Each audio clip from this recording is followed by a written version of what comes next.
Hey, what's going on with this house? Is everything okay? I asked my husband, trying to keep my voice calm. Oh, my mom and dad bought it, he replied casually, as if it were the most normal thing in the world. I froze, my mind racing to comprehend his words.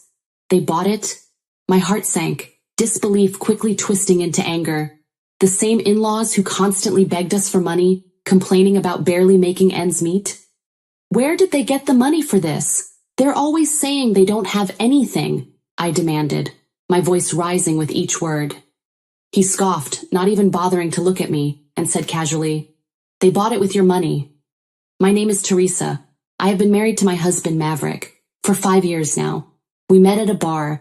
For me, it was a bar I was more or less forced to go to by a colleague from my workplace. I wasn't enthusiastic about it and just sat at the far end, drinking my alcohol. It was cheap there, so I thought I might as well drink a lot to make it worthwhile. That's all I was thinking about when Maverick approached me and started talking. I was forced to come here too. It's my first time at this bar, he said with a smile. Indeed, Maverick was sitting at the far end, just like me, drinking silently. Maverick and I hit it off immediately. We had many things in common, such as our favorite movies, manga, and games. That day marked the beginning of our regular meetings, which eventually led to our relationship. 2 years into our relationship, Maverick proposed to me in his apartment. We got married shortly after. 6 months into our marriage, we were blessed with a child. I decided to quit my job and become a stay-at-home mom. To be honest, I initially planned to take short maternity and parental leave since I loved my job. But Maverick suggested, I want you to be a homemaker at this time. So I became a full-time homemaker. I didn't dislike housework, and during my pregnancy, I enjoyed relaxing and feeling our baby grow inside me. Even after our child was born, I cherished witnessing their daily growth. Since our child was born, we started visiting Maverick's parents more often. Maverick has a sister who got married before us, but didn't have children yet. She and her husband lived near Maverick's parents, and got along well with them. Whenever we visited my husband's parents, we always stopped by his sister's house. She was very fond of me, and I loved her too. In fact, I looked forward to visiting her more than Maverick's parents. To be honest, I didn't enjoy visiting his parents because they constantly made snide remarks about me. Every time we visited, Maverick's mother would greet us with, "Oh, Teresa, you came too?" It would have been fine if just Maverick and Zion came. While I appreciated how much Maverick's parents adored our son, Zion, their blatant disdain for me was impossible to ignore. My mother-in-law frequently added comments like, "Teresa, you really don't have to come if you don't want to. We're just happy to see Maverick and Zion." And then there was my father-in-law, who once went as far as to say, "Honestly, watching you makes me sick." Maverick, however, either didn't hear these remarks or chose to pretend they didn't happen. He would always act like he was focused on our son instead, even though he rarely took care of Zion at home. After several years of enduring this, one day, I received a call from Maverick while he was at work. "Teresa, listen to me. Something serious has happened," he said in a frantic tone. "What happened? Calm down and tell me," I asked, alarmed. "Oh, right, sorry. I'm just a little out of it. Actually, my mother," he began, but I interrupted him. "What happened to her?" I asked, confused. "She sprained her ankle. She needs help right away," he said, clearly agitated. I honestly thought he was making a fuss over nothing. In the past, when I was unwell, Maverick had taken care of our son by himself. During that time, Zion slipped down the stairs and broke his ankle because Maverick wasn't paying attention. I panicked and insisted we take him to the hospital, but Maverick dismissed it as an overreaction. In the end, I took Zion to the hospital myself. Compared to that, a sprained ankle seemed trivial. But a sprain doesn't mean there's a fracture, right? If she just rests, it should get better, shouldn't it? I concluded. "You're pretty cold, Teresa. I didn't think you were like that." Maverick sighed. "No, I didn't mean it that way," I replied, but Maverick cut me off. "I'm going back to work," he said, and hung up. When Maverick came home that evening, he was still in a bad mood. I greeted him. "Welcome home, I'll warm up your dinner. Do you want to take a bath first?" He ignored me, went straight to take a bath, and then ate silently. I decided to apologize after dinner. "Hey Maverick, I'm sorry about the phone call earlier. I understand you're worried about your mom, I said gently, trying to bridge the growing distance between us, even though the weight of his silence lingered. Maverick looked at me and replied, "As long as you understand, it's fine. There's something I wanted to talk to you about too." "Something you wanted to talk about?" I asked. "Yeah, you know my mom sprained her ankle, right? So, she's unable to do housework for a while, and she's asking if she can live with us?" "Live with us? Until she recovers?" I inquired. "No, indefinitely," he said. I couldn't help but let out a loud gasp and quickly covered my mouth, afraid I'd wake Zion. "Why would she live with us permanently?" I asked in a hushed voice, trying to stay calm. "Why not? We're planning to live together eventually."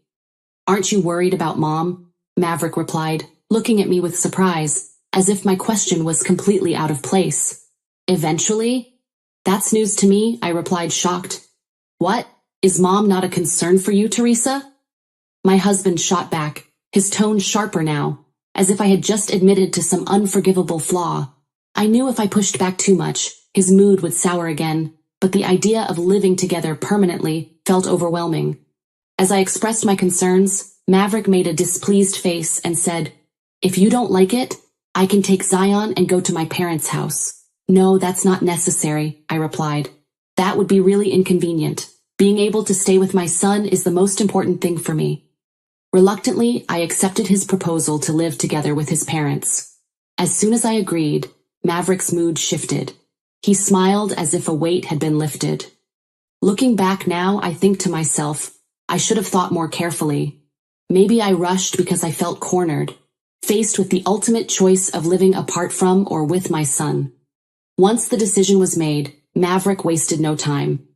"From now on, we'll live with Grandpa and Grandma," he said cheerfully as he packed with our son. Our son seemed thrilled, and it was no surprise. To him, my in-laws were still loving grandparents, and he was too young to notice their disdain for me. I tried to reassure myself, thinking, if my son is happy, that's what matters most.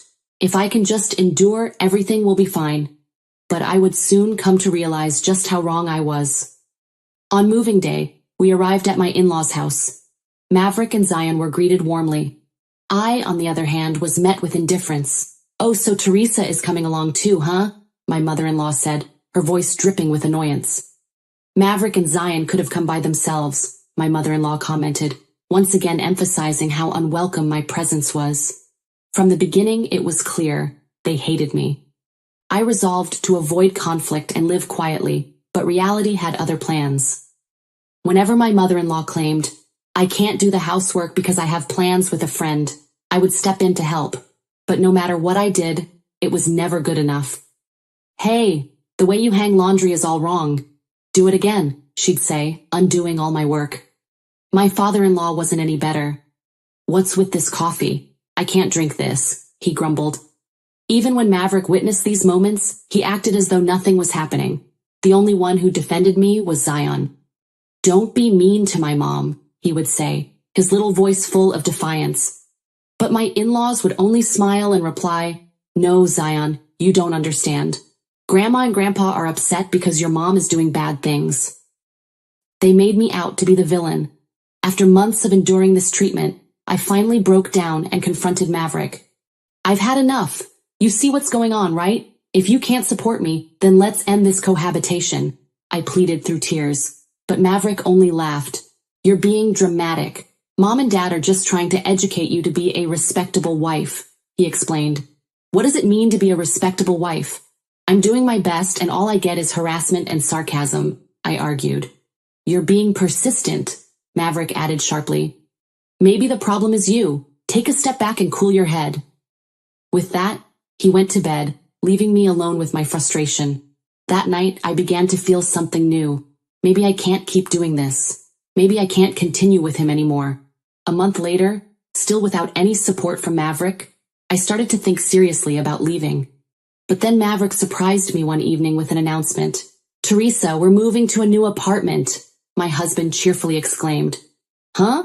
We're moving?" I asked, stunned. "Yes," he replied with a grin. Maybe he's finally decided to move out because of me, I thought hopefully.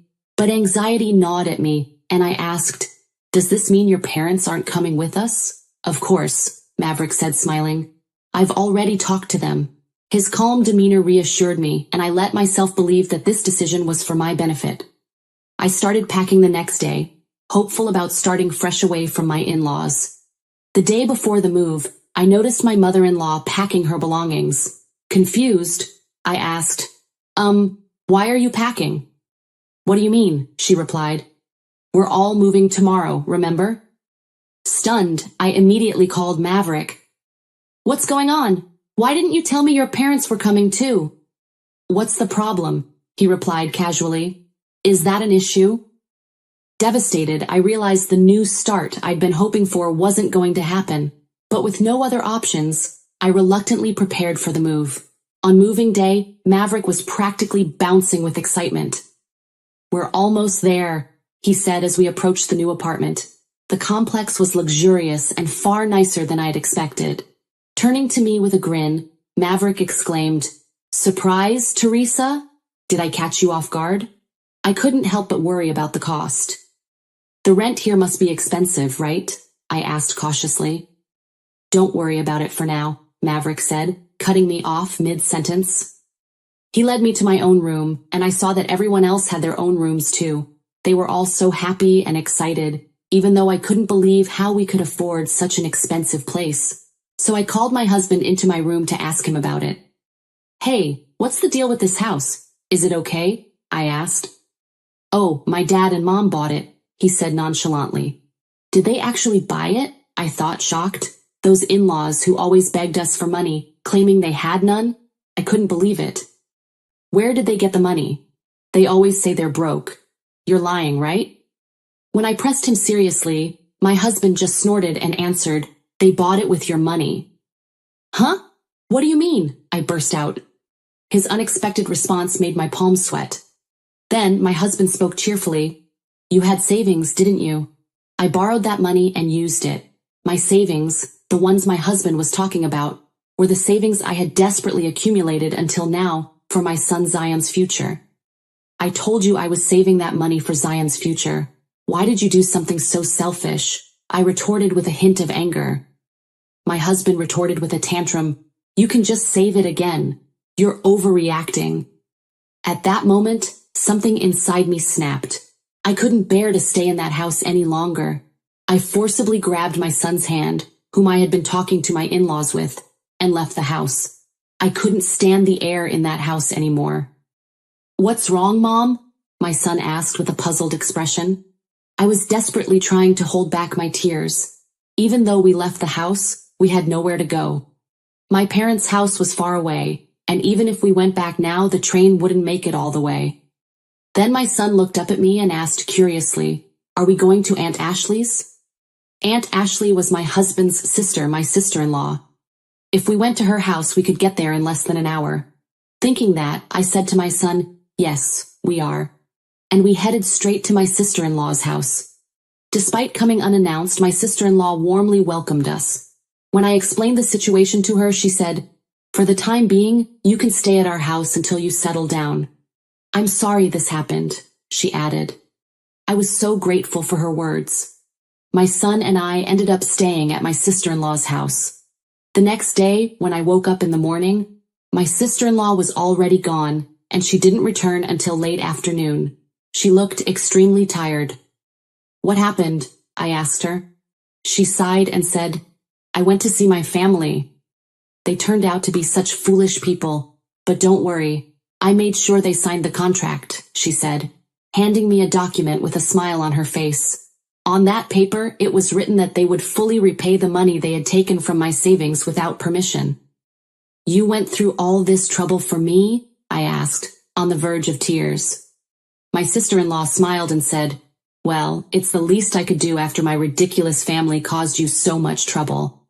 I wouldn't feel right if I didn't step in." I thanked her profusely. The next day, I returned to my parents' house with my son. As soon as I arrived, I hired a lawyer and demanded a divorce from my husband. From him, I received messages filled with empty words like, "Please reconsider." I was in the wrong, but within me there was no room for reconsidering the divorce anymore. I deleted all his contact information and instructed my lawyer to convey my intention of not withdrawing the divorce. Considering that he had used my savings without permission, my husband understood from the lawyer's explanation that refusing the divorce further would work against him. He eventually accepted it.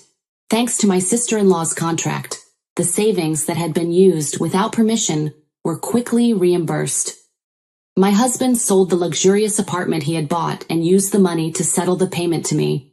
However, the savings he had used without permission were merely a down payment, and the remaining loan for that apartment still existed even after its sale, now serving as the debt of my in-laws.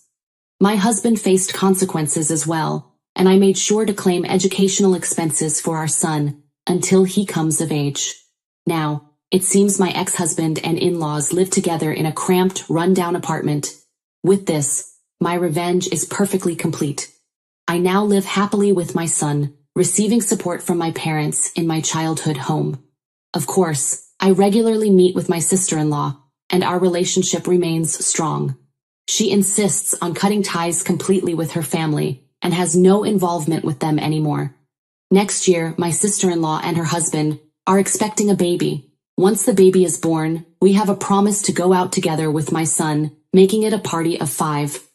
By then, I aim to become an independent mother, one my son can be proud of. With that in mind, I cherish every day of my life.